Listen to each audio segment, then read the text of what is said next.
Hi and welcome to Smells Like Home Cooking, where we show you our favourite foolproof recipes for you to try at home. Today we're making this delicious beef stew.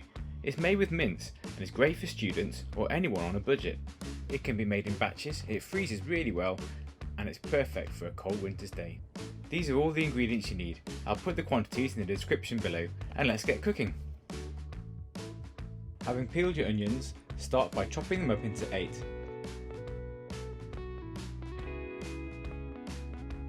Roughly chop the carrots and then cut the potatoes into large chunks.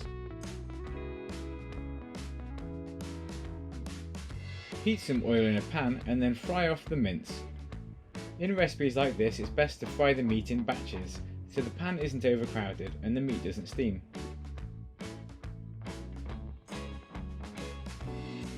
Once the meat starts to fry, break it up with a spatula like this. And eventually you'll end up with something that looks like this.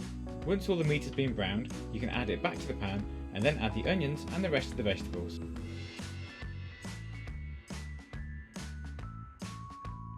Add the stock, simply bring to a simmer and then cover with the lid.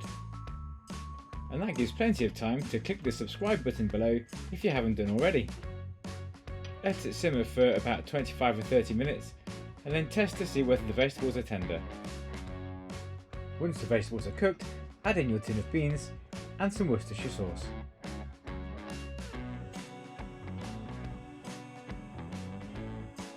Give it a stir and heat it through and then test it for seasoning, adding a bit of salt and pepper if you need to. And that's all there is to it.